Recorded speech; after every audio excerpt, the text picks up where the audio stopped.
listening to For Better and Worse podcast with Rach and Jerry. We can only hope. I am known to have technical difficulties with this shit. Not anymore. Not anymore.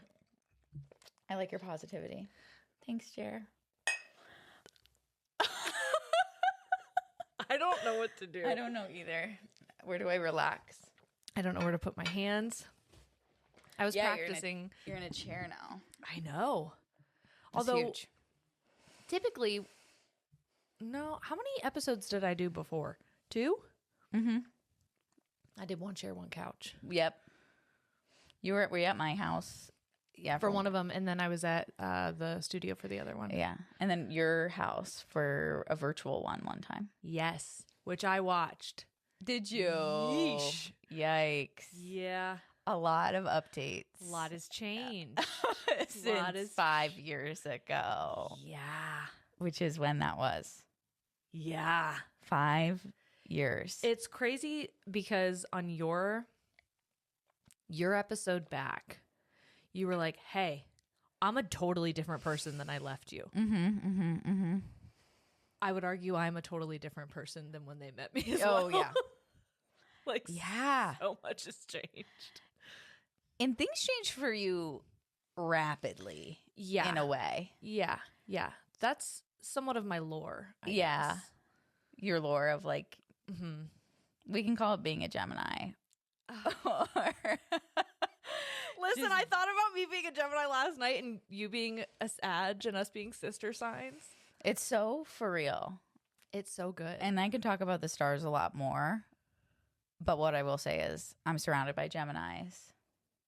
I'm surrounded by a lot of Sagittarius energy. Yeah. A lot of air signs. Yes. A lot of air signs. What's Brady? He's an Aquarius. Air signs, man. Another air sign. Another air sign. Josh too. Elsie too. Yeah. Piper's a Libra. I got air all in my family. Is a Libra an air? Mm-hmm. My sister Sam is a Libra. Okay. Dove, my niece, is a Libra. So I have 2 sisters. Yes. Sam and Randy. And Sam was born in October. Randy's born in April. So we have a Libra and an Aries. Okay.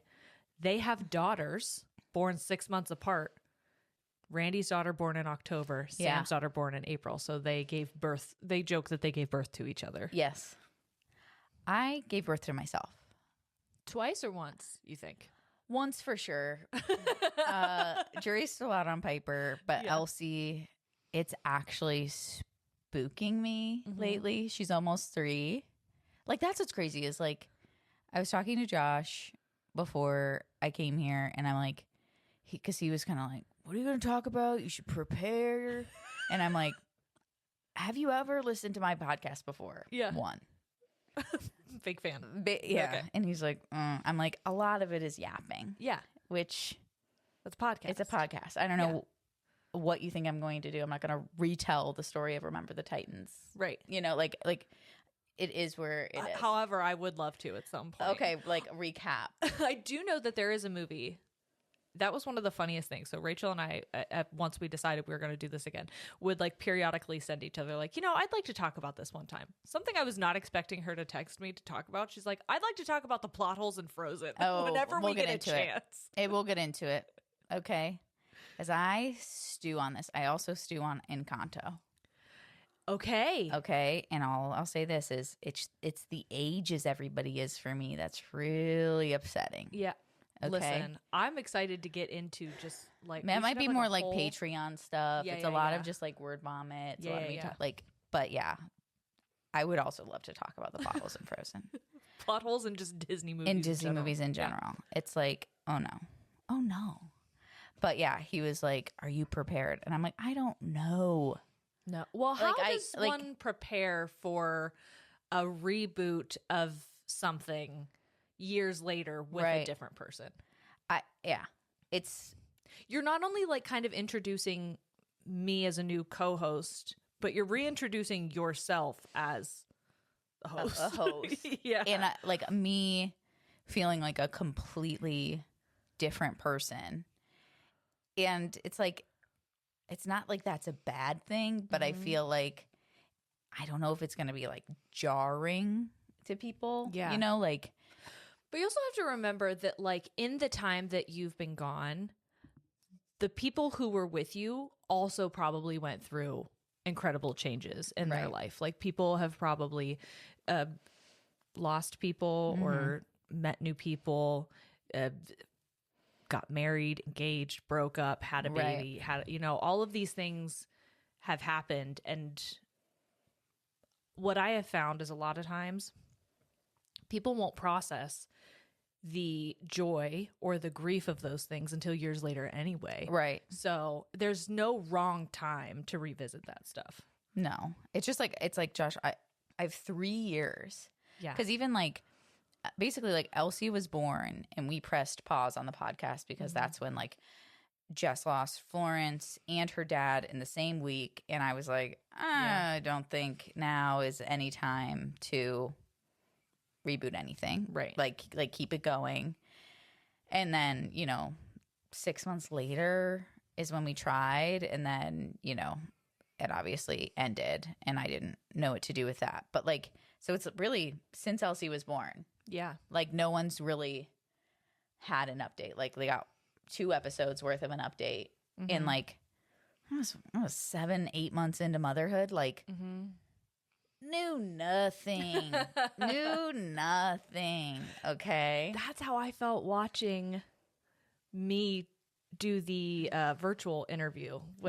Because neither of you had kids at that point. And I don't know if Jess was married yet.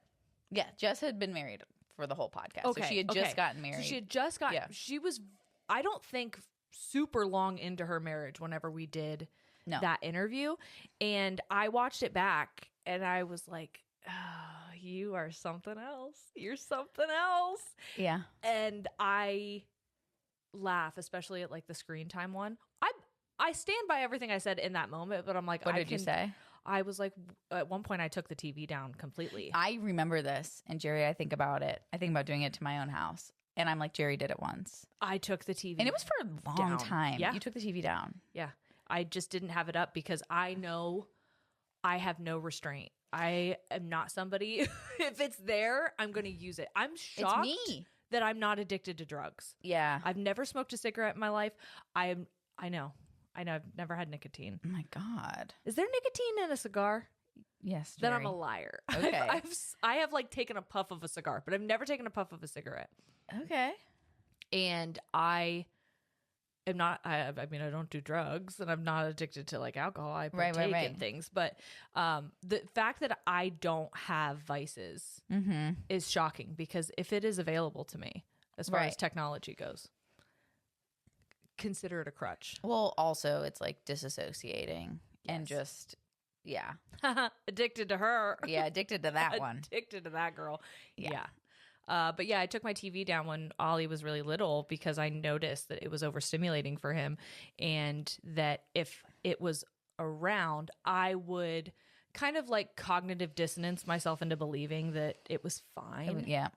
And I was like, it has to come down. And now it's like, what the fuck ever. A lot of things has changed. What the fuck ever. Yeah. Yeah, lots changes. And I think in general, like they age and it doesn't make go sense. To school, the kids got their Switches, like it's hard. And especially like gamer parents, like when you got a gamer dad or mom in the mix, like kids are gonna do what their parents do and that's on that. Like, and that's hard for better or worse. They're gonna do it 100%. Yeah. And that's hard for me, especially because we didn't grow up with a whole lot of technology. Okay. Now technology is so readily available and there's so many different forms of it. It's so accessible. I don't know how to play video games. Like I play The Sims. Yeah. I can't orient myself in a virtual world. I can't walk. I can't figure it out. And then it makes me like nauseous. So I just don't do it. And I don't like that they tell me what to do a lot of times. I'm like, I want to explore here. That's why I like The Sims because I want to play God. I don't want somebody to tell me what to do. That's fair. Not why I'm playing video games. That's very fair. My escapism is me being in control. Right. I know. Still. Yeah. I get that. Yeah. I was like, when I was like, I don't understand mom guilt. Like, I don't feel that way. And I was like, whoa. Like, having 2 kids. That's what does it, I think. It's crazy. Mm-hmm. And fun fact about me and Jerry is our kids have the same exact age gap. She found out she was pregnant with her second on her son's birthday. 2 days before. Yep. Yeah. And I found out I was pregnant with my second daughter on Elsie's birthday. First birthday. First birthday. Yeah. First birthday. Okay. You just get through it. You're like, we did it. We did it. And I'm like ramping up. I'm trying to ramp up my photo and video business. I just invested $4,000 in a videographer course that would end in this retreat. Immediately pregnant.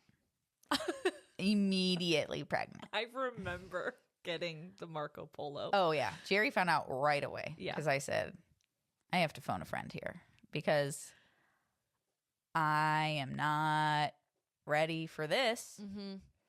I was so far from being ready for it. I think like Josh and I were never like sure about an age gap, but like as Elsie was getting older and we were like enjoying her, we were like probably like 3 years. Mm-hmm. Like maybe Elsie's second birthday we'll start trying. Yeah. And for you, I mean, if you are new to the pod and you don't know the lore, you only have one tube. Yeah, so only one you tube. can only get pregnant half of the year in comparison to people who actually, fun fact, not true. Not true? Your fallopian tubes can like move. What? Yeah, they're not like fixed. They're not fixed, so they can go from either ovary? Mm-hmm. No. Mm-hmm. Like in theory, like yes, you're gonna get more. Like if you have a tube and you're like, they're gonna go to the tube. Yeah. But yeah, I could technically get pregnant every single month. Every single month. It might be harder. Yeah. But yeah, there was this one woman in this. My youngest daughter has cystic fibrosis, so I'm in this like mom's group. And some mom was talking about family planning, and she's like, well, I only have one tube, so if we would want to get pregnant, like, I'd have to do IVF. And I said, no. Oh, no. Sincerely, someone who's gotten pregnant with one tube, you are fertile. Yeah. You are very fertile, honey. You got to tighten up your family planning if you think that. Yeah, that's going to be some form of birth control. We are so uneducated as a generation. Our health classes are absolute horseshit. They're bad. Because why did I not know your fallopian tube can move? It's like a wacky, wavy, inflatable tube, man. Yep. I'm going to lay awake thinking about that. Mm-hmm. Speaking of fallopian tubes? Reproductive things, okay? I'm ovulating. Okay. And I know this because of what is coming out of me, okay? Yep. And Mosby, get out of your crotch. Get out. Enough. Okay. I know this because of what's coming out of me. And I also know that I am chronically online because when I went to wipe after peeing, I saw what was coming out of me, and my first thought was, decent cheese pull. Jerry, horrible. Horrible. But don't refer, as a general rule, everybody, don't refer to your discharge as a cheese pull. If you're to take one thing from this podcast, it would be to wipe that from your memory because that's horrible. I wasn't proud of it, but it was kind of like a quick thing where my brain was like, decent cheese pull. Dude, I've been all sorts of messed up because I do not want another baby. Ever. I'm very sure about that. We can go into reasons why, but I got on birth control in September. Bad. Do not recommend. I mean, one, it's got its place. Okay. I was on birth control for forever. And it goes to show we know nothing about our bodies. And I believe I really struggle with like listening to my body and knowing what's going on. And like in general, I just don't do that. Like I don't pay attention. And because I basically had first trimester symptoms for 3 months. I was dry heaving in the evenings, nauseous, headaches, tired, exhausted. On your birth control? On birth control. So it was like mimicking a pregnancy. My periods rocked. Were they barely like any cramping, barely like nothing. I was like, this does rock. But I was so exhausted and just like, I've been having like brain problems for a while. I'm like, I just need to get off. So I went off of it last month, and unfortunately, I do feel better. Yeah. And for all of you being like, Rach, you need an IUD, I won't be doing that. I'm going to keep things away from my cervix forever. I don't want it. And also, if you remember my friend Meredith, she got pregnant on an IUD, and that's all I need. That's all I needed to see. I saw what I needed to see. I know she's like one in 100,000 people that happens to, or like whatever the statistic is. Yeah, but you also are a part of 2 statistics now with... And I've got a tilted uterus, so I feel like, I don't know. But I don't want anybody in my cervix ever again. I am 100% certain that your children wanted to come to Earth. Like... So desperately, because so badly, having a tilted uterus, having your ectopic and losing a tube, and also actively trying to not get pregnant, ladies and gentlemen. Yeah, actively, like, and I know this like stings for people, like, but I cannot change the fact that that's my story, right? I cannot change the fact that my fertility is what it is, and I have 2 children that I did not plan for, and they are loved very much, and they are the light of my life, okay? But that doesn't change the fact that, like, getting pregnant when you are not ready is so scary. It is so scary. When I got pregnant with Piper, I basically was like, la la la la la, la la la la la la la la. I will not be thinking about this. I basically just kept doing what I was doing. I was going to the gym.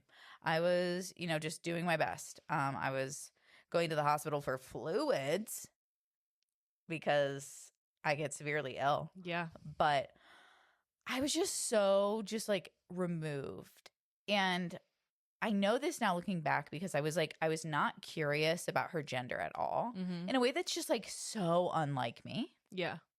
Like, I could not wait with Elsie. Like, I did, the genetic testing 10 weeks or whatever you can do. Like, I wanted to know.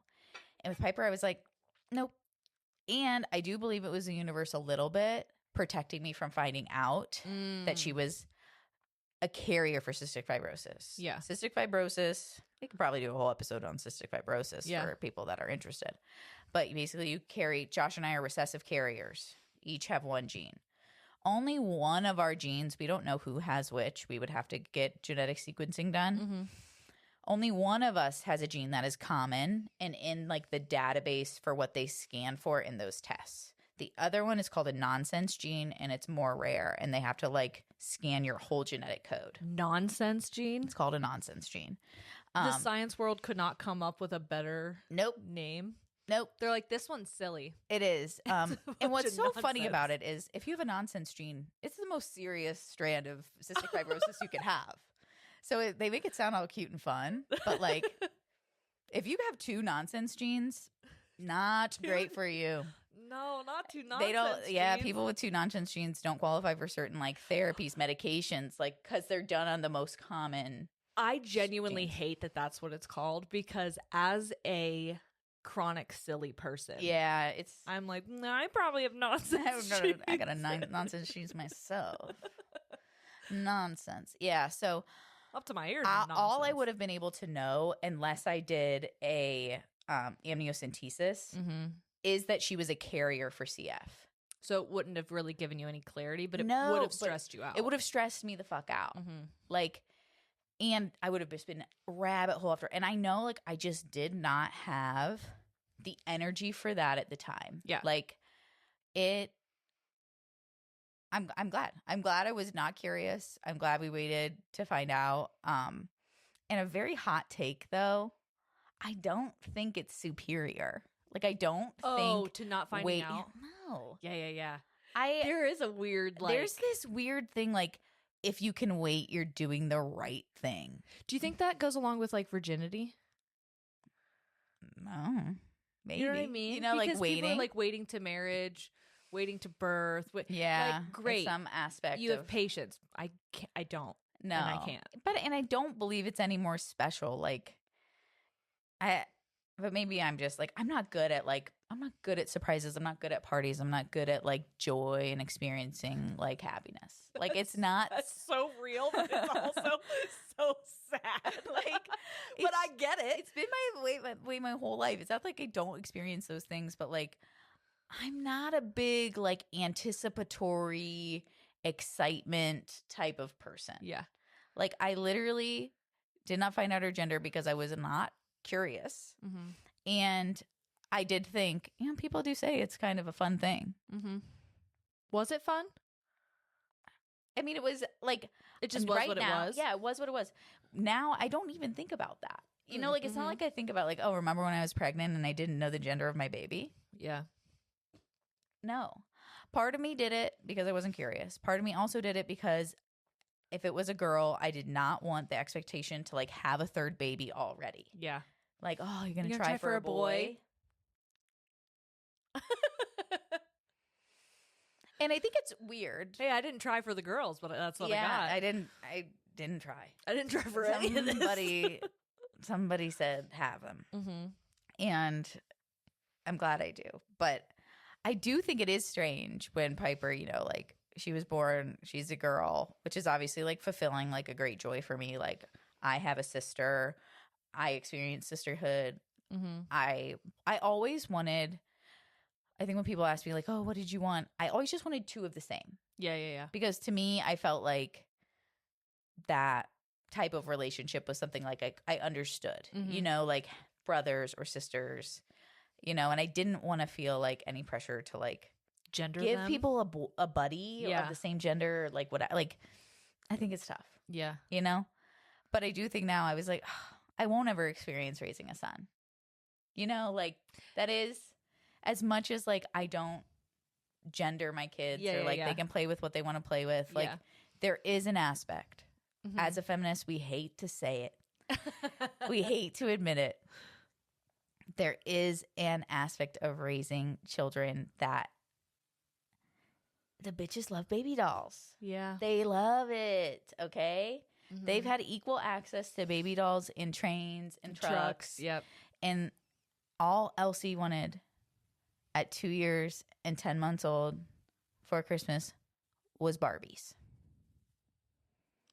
Okay. I wish. All, Forrest did for a long time after Dove was born, after my niece was born. I would wear her around the house because I would babysit her for my sister. And Forrest really liked when I would tie this, like, extra piece of fabric I had around him and he would put a stuffed animal in there. So he would carry it around like that. And Ollie, because I was doing photography at the time when he was little, he loved watching me edit and was like, oh my gosh, mommy works with princesses. Yeah. And so he loved princesses and dresses. And then now they got boxing gloves for Christmas and they're just beating the shit out of Jerry, you literally got Forrest a treadmill. I did. You got him a baby treadmill. I got my kids a treadmill and a seesaw. They're hamsters on a wheel. They are. Get their energy out. And granted, like, Elsie is the same way. Like, girl is insane. Just so crazy. But yeah, Elsie used to put, like, stuffies in her shirts. Because of, like, me wearing Piper. It was very cute. But yeah. That's always really sweet because as somebody who had a really hard time, like, perceiving themselves as a mom, when my kids would replicate things I was doing, I'm like, okay, that's not me, I don't know, imprinting on them. That's not me, like, forcing them to do something. They are just naturally repeating things that they're seeing me do. And that makes me feel good because I think it's cute what they're doing. I think it's sweet what they're doing. And so knowing that they got that from me felt good. It is cute. And they don't leave you alone.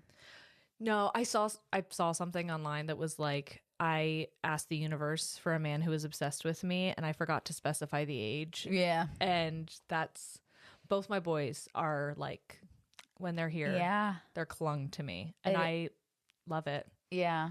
I see all those reels of moms who are like, I don't remember the last time I picked my son up, and so now I want to pick him up again. Yeah. And oh my God, I sob every single time I see one of those. But Ollie's going to be 7. Well, he will be 7 when this comes out. Yeah. And every night he still asks me to carry him up the stairs. And I was like, I will carry you as long as you ask me to carry you, because I don't ever want to not remember. I know I will, but I know. Yeah. It is wild. I think like parenthood and stuff, because it's like my mom talks about like she just doesn't remember. You know, like she got my girls an advent calendar. No hate, no shade, Mom. No hate, no shade. I'm fine with counting down the days. My children are 2 years and 10 months and 14 months old. Okay. She got them. It's cute. Love the idea. A little tree. And then 25 days till Christmas for toddlers. Let's make it 12. Yeah. Let's make it 12. 25 is a bit much. It's a bit much for me too. I didn't put in the last 10 days. Nobody was looking for it. Nobody cared. Yeah. Okay. And, you know, an advent calendar with like all the pockets, 25 pockets. Yep. She gets 2 ornaments, one for each girl. You know who gives little shits about Piper. ornaments? Piper. She's like, can I put that in my Put it mouth in my or mouth. no? Yep. Okay. And you think ornaments, oh yeah, fine. Teensy. Tiny little baby ornaments for the little baby tree. And my mom put them in very type A teacher fashion. She put them all on the advent calendar, and she put the advent calendar on the door. And what does Elsie immediately start doing? Ooh, taking them out. And my mom's like, no. One a day. One a day. And I said, Not a Mom, chance. Not a chance. What do you think is going to happen every single fucking day? I'm going to be picking up 50 ornaments. Oh, yeah. 2 of each. 25 times 2 is 50. And I'm going to be picking those bitches up. And Piper's going to be putting them in her mouth. And it's just like, and Mom's like, well, you would do that. I said, at 1? At 2.5, 3 years old? She goes, yeah, I think so. Laura was doing it. And I'm like, that's it. I remember my Laura, sister, who is 4 years older than me. I remember that one. I'm just assuming Laura it was would the same do with it. you. No way in hell. I'm like, because my parents didn't beat me. So it's like, I don't think I was listening that well. You know? Well, it's not like I know the way my mom parented me because she does it to my kids for, you know, whatever. We love her. But it's by like a little bit of guilt. It's like, oh, grandma, you know, that's my kids call my mom Bigga. That's so cute. We don't know where it came. Well, Laura is like, we know where it came from. I hear my sister, because my mom used to call Elsie Bugga. Oh. So we think Bugga Bigga, something like that. Bigga Bugga. So yeah, Bigga will be a little bit like, is this hard for Bigga? You don't want to make things hard on Bigga. And I'm like, Scooch. okay, share. Take it back. Take it back. Like, roll it back. But like, it's not working on kids that young because they don't understand the nuance. Yeah, no, 100%. So I don't know how she got through the first 3 years with me. With you? Yeah. I mean, well, I think you just were like determined to make the rest of your life as type B as possible. Yeah. You're like, hey, you think that's hard for Bigga? It's going to be real hard for Bigga. It's going to be real hard for Bigga. This is, yeah. But it's, because my mom is like, so ADHD is like in our family. My mom has it. My sister has it. I have it. My dad's probably autistic. You know, like we are a neurodivergent family for sure. So my mom, like, it's more just like the perfectionist teacher, because she still, I would say, is type B. You know, she's never been on time a day in her life. Yeah. You know, like, but there are things she's very like prim and proper about. Yeah, I think you can be type A with certain things in your life and type B in other ways. I had a conversation with Brady yesterday If you don't know, hey, if when I was on here last time, I was using a different name for my partner, and I'm the divorced one now. Yeah, newly. So yeah. I am engaged to be married to a man named Brady, and I was talking to him yesterday about the way the house is set up. And so in my living room, the way my living room is set up is how I believe the only way it can be set up. Okay. Because we have a fireplace on one side and the TV is on a different wall. And then there's walkways all around it. There's like an outdoor entrance. There's an entrance into the kitchen. There's an entrance from the front door. Yeah, you're not wrong. Right. He's like, I think it would look really cool if the TV was over the fireplace. And I was like, I built this house. I specifically did not want a TV over the fireplace. So I didn't even make it an option. There's no outlet up there. You would have to break into that stone to redo it. And he's like, I just think a TV would look nice there, and then a couch along the wall where the TV is now, maybe like a big sectional. I think we can make it work. And I was like, he saw me getting visibly uncomfortable. Also, you know what we have down here in your downstairs area? Exactly. Huge sectional TV. 100%. Just go downstairs. Yeah. Stop trying to rearrange my perfect living room. Right. And he was like, you just don't like it because it's not your idea. And I was like, that is not true. There are other areas in the house that were not my idea. And he goes, name one. And I could not stop laughing because I can't. He's 100% correct. And that is where I believe that I am type A. Yeah. And I don't mean that like everything has to be clean. I just mean if I have kind of envisioned it in a particular way, then that is the way. That's the way. That is the way. I don't know what to tell you. Yeah. And it's hard being right all the time. It is so hard. It's the most difficult thing in the world. Josh, what a burden. What a burden. Okay. Josh and I are in therapy now, okay? Having 2 kids, one of which has a chronic illness, was really like, oh God. And that's what I was thinking about, okay? I've been re-listening to old episodes because I was like, who was I? What was I doing here? You know? Lots to say on that. But something I would say is like, you should be married for a few years before you have kids. You should be married for a few years before you have kids. I got married knocked up. So couldn't exactly practice what I preached. And turns out it's a burden to be right all the time, folks. It's a burden to be right. You should be married for a couple of years before you have kids. Yes. And again, I said that to Madison, and she's remarried and has a wife. And she's like, yes, because like Brady's experiencing, you don't get that when you marry into a family with kids. There's no stepkids. Yeah. So it's a lot of fumbling through what that looks like. So Madison was like, I agree. I couldn't do that. And that is what we're dealing with, navigating just having a full-blown children. Yeah. But like you're starting that 5 years into something. Like, and I had that conversation with Brady too, because I said, I wonder if we were to have a child, I wonder what about you would change? Because having a newborn,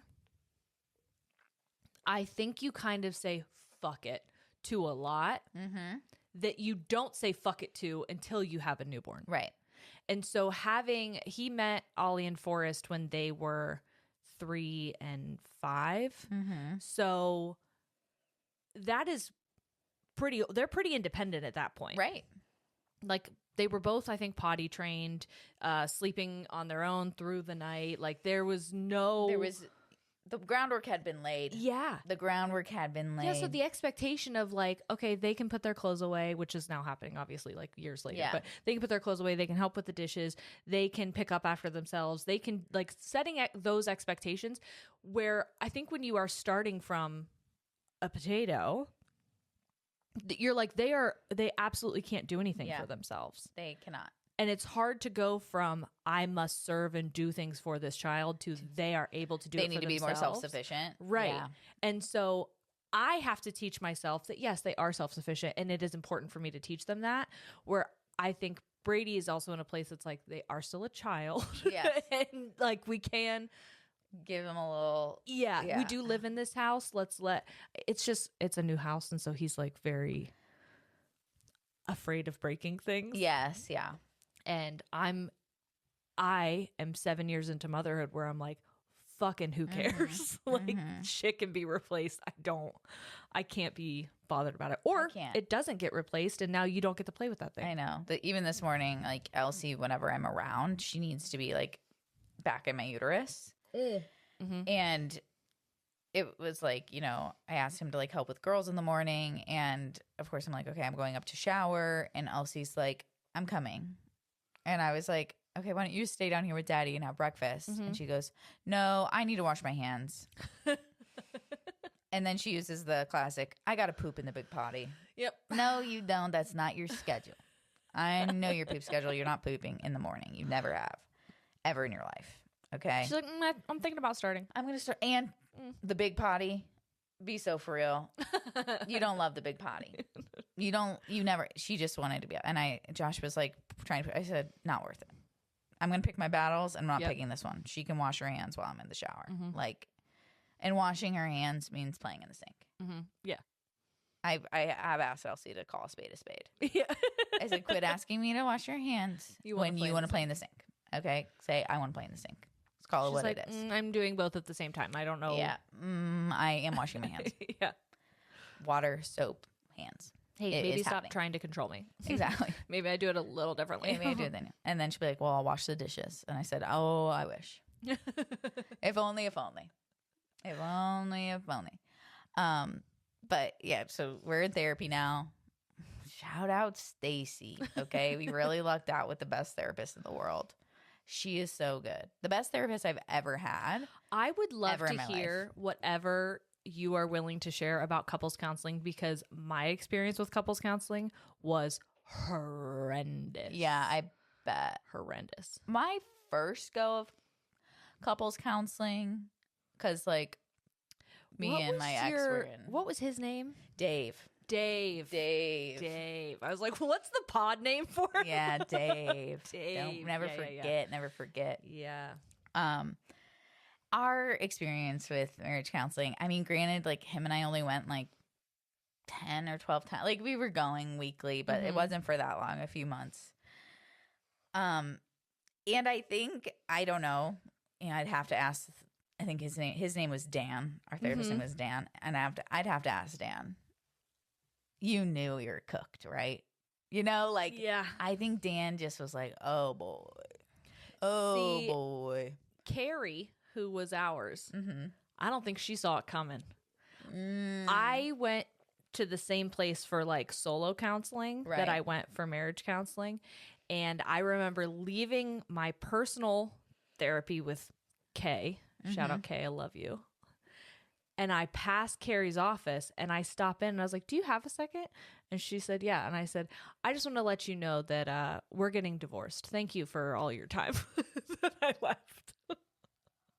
Oh. And she was like, oh, okay. And I was like, have a great day. I'll see you later. Have a great day.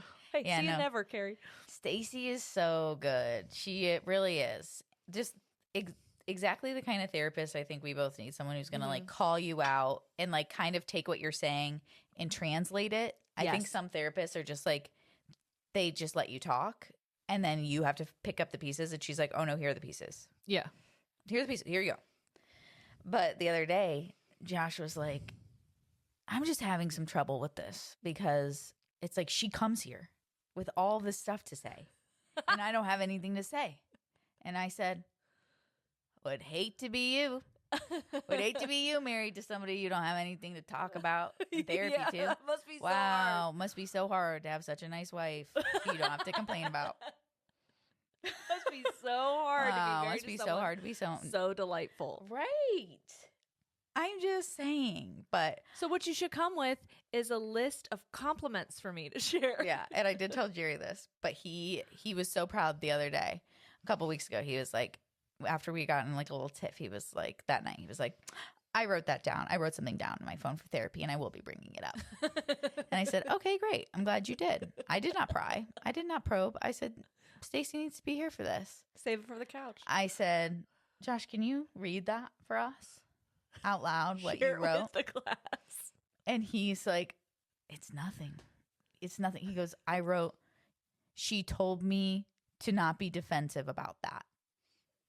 About what? About he didn't give the perspective, and all I could give him, and I don't know what mental disability this is, all I could say is, I know I was standing by the stairs and you were on the couch. I don't remember what we were fighting about, but I remember where we were. Yeah. And we're going to have Josh on pretty quickly. I feel like him and I are in such a different place that it's important that I don't want to come off as like this like nagging wife. Yeah.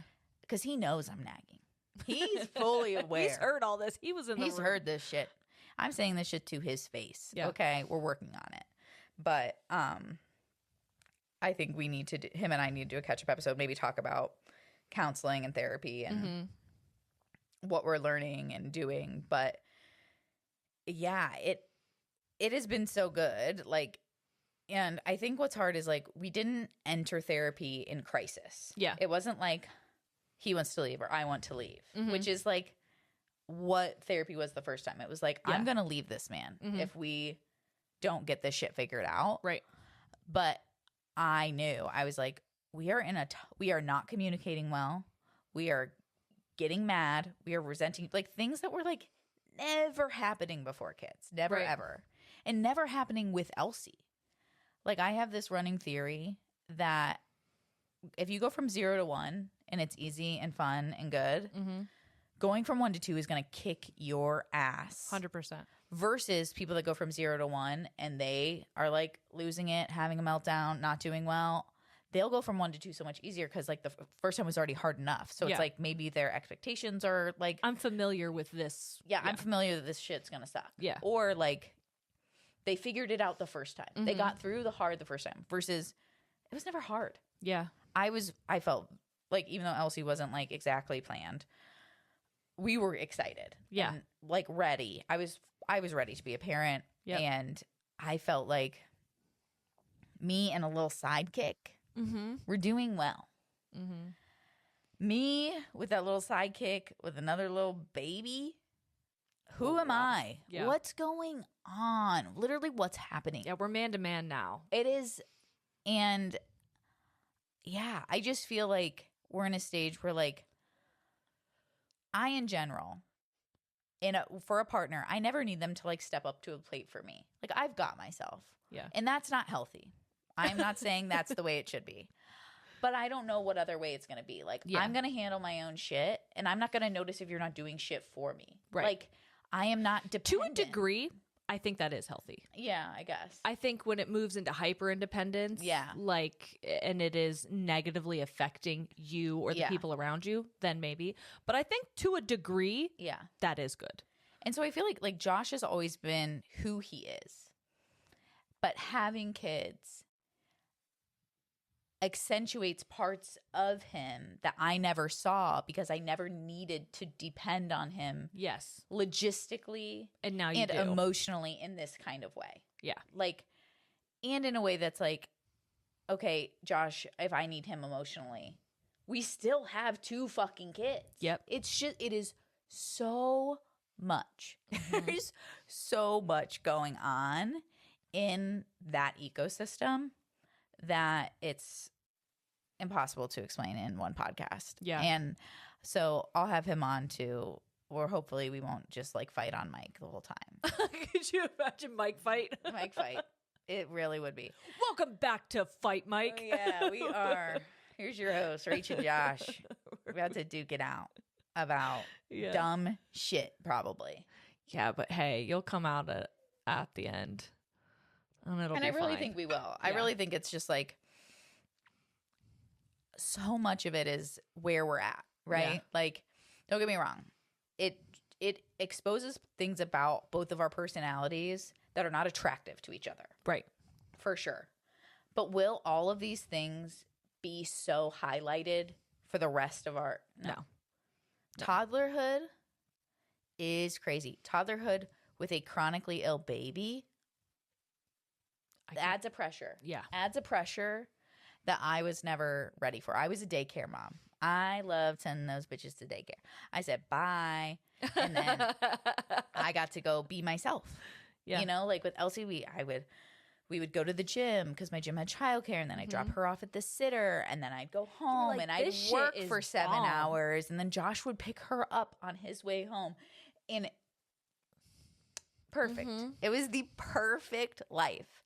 And then childcare fell through, and we found out Piper had CF, and then it was kind of like the doctors are kind of like, do what you gotta do, but keeping her healthy is really important. And I'm like, oh, you know who just had whooping cough, hand, foot, and mouth, ear infections. Yeah. Just, you know, the common cold and flu. My kid was just in daycare. Yeah. Okay. So pulling my kids out of daycare, figuring out a sitter for in the house, like shelling out money for that, like financial pressure. Everything was like, oh my God, in a way that like I had it all figured out with one, and then having two with all the circumstances, it was like, oh, you know nothing. Right. You know nothing. And there's no way to prep for it. No. So like None. people that have had their shit rocked by having one, I'm like, kind of better that than this, because I'm like, now I've got two, and I think I'm going to die. Like I think I'm going to like just kind of like melt into the ground and never get up again. Sometimes it's just like, what the fuck is happening? I saw a mom take a pregnancy test, and she was like, my boobs hurt and I hate my husband, and the last time I hated him this much, it was because I was pregnant. And so she took a test, and she's like, we're fine, business as usual. And then a second later, she's like, wait a minute. And she's like, oh my fucking God. And she was like going through the stages of grief in that moment, being like, I'm not fucking ready. I don't want this. This was not planned. And like, of course I'll love a baby. It's going to be fine. Yeah, I think you sent me that, and she's like, I do want another baby. Yeah. I didn't want to write the second. Yeah. And so it was so refreshing to see somebody kind of echo what I think you and I both experienced with our second pregnancies, because I remember it was Christmas, 2 days before Ollie's first birthday, and I was 3 days late. I went to the bathroom. I had a spare test. I took it. Before I pulled my pants up, that line was lit up. People that gotta wait a full minute. I'm so impatient. No. So impatient. And I remember Ollie was in the bathroom with me because I've got stage 5 clingers for kids. Yeah. And he's like trying to touch stuff. And the first thing I said was, oh, no, no, this can't be happening. And I immediately walked out, and I showed my husband at the time, and I was like, he thought it was a prank. I'm like, that would be the worst prank in the history of pranks. Absolutely not. Fucking Merry Christmas. This is real. And at that time, he and I had been in deep discussion about not having another kid. I was so confident in being a mom to one kid. I had like a schedule, a routine. I felt so good. And it was right before, this was 2019, December. So it's right before COVID. And then having a kid during COVID that was wild, horrific and scary. But my shit got rocked having 2 under 2. I will say at some point I was like, you're going to have a time figuring out what this episode is. Yeah. I was just saying to Jerry, I'm like, this is the first episode we're recording. I don't think it will be the first one we release because we're really jumping into it. Yeah. And this is basically like just a Yappy Hour. Yeah. The Yappy Hour is correct. We are just going for it. Yeah. Because I was like saying to Josh, I was like, I don't even know where to start on catching people up. And there's probably going to be a time for like very specific episodes. But right now I'm like, there's so much in my brain. I think we just need to sit and talk. Yeah. I think we just need to like info dump. Yeah. Because what else do I have? Yeah. What else do I have to give other than this? So, parting words, anything, where are we going with this? What's happening? What are your hopes for the podcast? Why did you want to do this? Because you chose me. Well, you picked me up and said, come on, girl, let's go. I mean, yes and no. But should that be on the intro for me episode, or do you want me to talk about it here? Maybe we can reiterate. Maybe. Okay. You're like, give me compliments really fast. Yeah, like I'll say whenever. So when you and Jess were doing it, I was a faithful listener every single Friday. Every single Friday, I was like, oh, because I used to go on walks with my kids in my old neighborhood. Mm-hmm. That used to be my me time. Because if they were in their walker or whatever, what's that called? Stroller. Mm-hmm. They're so old, I don't know what it is They're anymore. walkers. They're little baby walkers. If they're in the stroller, then they're like content and contained, Yes. and maybe they'll take a nap.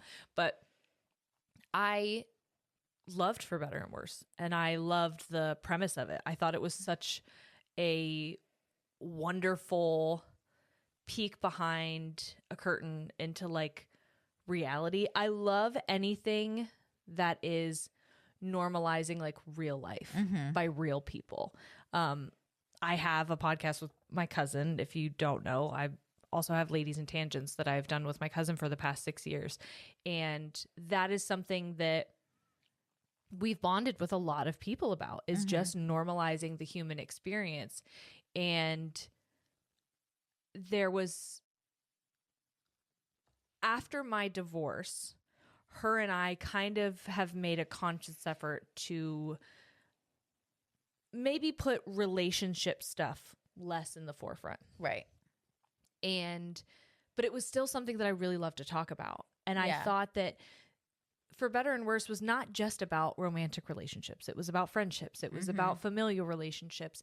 And I just thought that it was such a wonderful idea.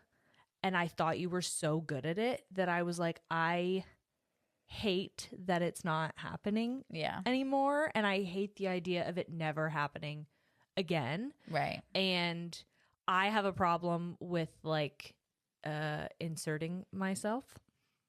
I don't know if I call it a problem. Well, I just feel like I have a hero complex. Okay. Where I will sometimes put myself in a position where I'm like, I have to ask myself, am I trying to rescue someone? Am I spreading myself thin in order to help somebody else achieve or whatever? Okay, you are guilty of that quite a lot. Yes. Yeah. And so I have, for the past couple years, really tried not to do that, tried not to insert myself or take on. You once called it like putting extra stuff in my basket. And so I tried to really focus on what was in my basket.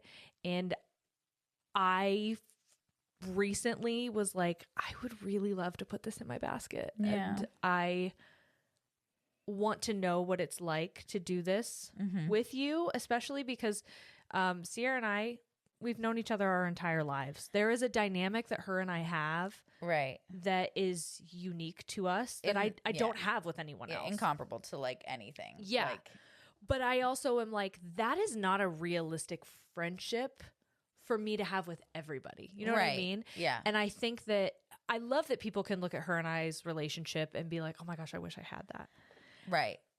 But this is something that is more realistic. Yeah. And I liked the idea of having an opportunity to show a different kind of relationship. And I think you and Sierra, like, obviously talking about relationships is hard, especially when your ex was a part of that world for a long time. And your fiance is her brother-in-law. There is levels of it. Yeah, there's that. There's that. There's that. So remember that guy Brady I'm engaged to? Yeah, his brother is married to my cousin, who's also the co-host of my other show. So there's a lot of enmeshment. Right. Which like is fine, but also I think it is healthy that you guys have the boundary of like, if we don't have to, we're not gonna. Yeah. Like, because it's even like, talking about family stuff is still obviously stuff that affects like all of it. So and you know Brady, one, you shot Sierra and Corey's wedding, but you kind of only knew him as like Corey's brother, and now you're getting to know him as my partner. Right. Where Sierra, knew him as a brother to herself. Like she Right. lived with him for a point in time and she was very close with him. She knows him through her husband and that intimate relationship of like brothers. Mm-hmm. And so to put her in a position to speak about him or to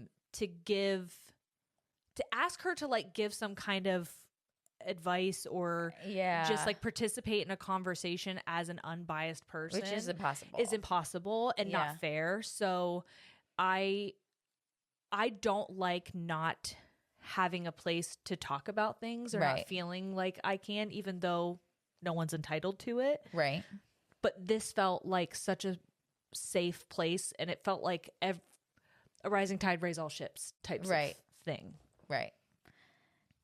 And I think it's like, for me, it very much is this one, I don't know how to feel excitement, right? I don't know how to like label those emotions super well in my own body. But I think a lot of it is like what I went through with Jess leaving is the closest thing I've ever had to someone breaking up with me. Like leaving a relationship that I had no say in. Yeah. You know, like I've been divorced. I've, you know, had Which significant other relationships. Because you very much have a relationship with her. Still. Yeah. It's such a bizarre. It was a very, I think I didn't like super get into this on like the like, you know, trailer episode to this new like season, but I just did not think about it. Because I knew we're friends and we need to stay friends. But acknowledging that, okay, I'm going to restart this meant that I had to grapple with the fact that it ended. Yep. And the like abandonment that came with that. Like the trust issue. Like there are so many things that like, that's not what Jess wanted. Jess was just like, I get it. Right. She's doing what she needed to do. And I hold no animosity towards that. Which I know so many people who've been through breakups feel of like. But I think moments like that can Trojan horse other emotions. Like the source of the abandonment issue was not Jess leaving the podcast. Yeah. It's just the Trojan horse that brought it back to the forefront of your mind. Right. And it's not that wasn't a natural reaction and an emotion that makes sense for that moment, but the intensity of it and the heaviness of it. Right. Well, it's like it comes back to the deep feeling of like not being good enough. And if I had just done this or that or this, maybe it would have been a more solid foundation that she would want to come back to, or like whatever that may be. When in reality, like it wasn't right for her.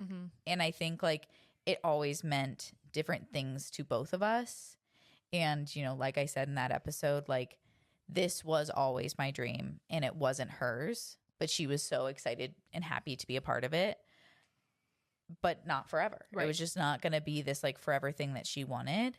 And I think, you know, I could beat myself up about that, but in the end, it had nothing to do with me. Right. Like she wasn't leaving me because of me. It was about her. It was just what she needed. It's just what she needed. Yeah. But I think it is kind of hard for me to trust that it's real and it's happening and it's gonna stick, and like that I can actually like make this a job, you know, where it's always just been like a hobby and something that I love doing. But I also know from experience of having my passion be my job with photography and videography, like there's hardships that come with that, with making your passion your income and job. So it's like I also know that as well. You've also seen that through me for the past couple of years, and seen like the intensity that comes along with it. Ooh. And I know there were many conversations where you were like, I don't know if that's I don't know about it, but I think my heart for it still stays the same. Of like when I was getting divorced, I was listening. I've always been kind of like a one podcast at a time girl. I'm like trying to be a little bit better about that. But like I think I've always had limited time. So it's like, okay, I'm going for a walk. I can listen to one podcast. If you got like 7 podcasts, it's like, what time are we doing this stuff? And I'm trying to commit to somebody. But I am also one of those people who doesn't need to listen to something all the time. So like when I'm cleaning, I don't have anything going on. It's all quiet. It's just me and what's ever happening. Well, I'm only doing it once a month, so. Okay, yeah, you're right. You're only cleaning once a month. Yeah, I'm only doing it once a month. We're doing a deep clean once a month. But yeah, I don't know how people have the time. But that's neither here nor there. But I was listening to My Favorite Murder at the time. And I would like live for Karen talking about being divorced, which she never really did. But I'm like, when you got those little when I got nuggets. the little snippets, I'm like, tell me more about that. Yeah. Tell me more about that, Karen. Pause. Take it back. Take it back. Tell me about how that felt. Yeah. And I'm sure there were other podcasts at the time that like, and that exist that talk about this. But I was like, I want to do that. I want to be that source of information for people. But you didn't want it to be so niche that it really only applied to divorced people. Yeah. Yes. And because the issues that kind of affect and lead to divorces are not unique to just romantic relationships. No. And I think what's so funny is like it is really interesting for me to listen back on when I first started the podcast 5 years ago, the retelling of my divorce story. And I was still in a lot of pain then about the divorce. Like, I don't think I registered that, but like there was definitely a lot of resentment and like a lot of, blame I was putting on me and on Dave and, like a lot of judgment, like so much judgment where like now when I think about that, like I was a baby. I was 21 when I got married. I was so young. And that was over 10 years ago when I got married. Mine's coming up on 10. Yeah. Summer 2016. Summer 2016. Summer 2016. Something was in the Something water. was in the water in 2016. The Cavs win the championship. That is a line from Jess that I will always remember from that. But I was just like, I was getting married summer 2016. Do you know that that's what I said? Well, I can get into this on a different episode, but on my honeymoon, I was in a terrible car accident, and I was on the side of the road, and somebody was like, "How are you so okay?" And I was like, "The Cavs just won the championship." Because it was like the day after. The day after your birthday wedding. Yeah. Oh, that's funny. Okay, yeah. But I have such a different relationship with my past self is what I'll say. Yeah. When I first started the podcast, it was my current self. And now I look back on her and I'm like, oh, she was just doing her best. Yeah. Like she did one thing I'm always going to do is what I wanted to do. Okay? That's been true my entire life. One thing about me. One thing about me, I'm going to do what I want to do. And one thing about me, I'm raising a child who does the same shit. Okay? Then that's on God. Yeah. She going to do what she want to do. On God. And then that, I'm a counting mom now. I'm counting down. Oh. Now. Okay, that's where I'm at. That's where I'm at. We're counting to 5 a lot with Elsie. Don't make me get the 1. Are you counting down or are you counting up? I'm counting down. Okay. But the consequence isn't me like rocking her shit. The consequence is me being like, could you imagine? Yeah. She would be like, pull up when I get the 1. No, the consequence is I'm going to do this for you or you could do it yourself. Yes. And her being me is like, oh, I want to do it myself. Right. And I don't like say it in this like condescending, like rude tone, but I'm like, we're counting to 5. Yeah. And you're either going to get off the table, you're either going to stop river dancing on the table, or I'm going to stop it for you. Or I'm going to help you get down. I'm going to help you get down. Yeah. But I have such a different view of that situation now and a lot more, like, for lack of a better word, like love and understanding for Dave. Like, and I think that's me maybe not wanting to remember things negatively. Like, and I think that's healthy. Yeah. I think it's like, we were just kids. We were doing our best. Like, what good does holding on to all of the hurt and pain do? You know what I mean? Yeah. And it is. I mean, it's hard. Like, I haven't spoken to him. I have not spoken to him or anyone from that part of my life since 2020. The beginning of 2020. And a lot of it was 2019. Like by April, I think after we had done our taxes, no contact.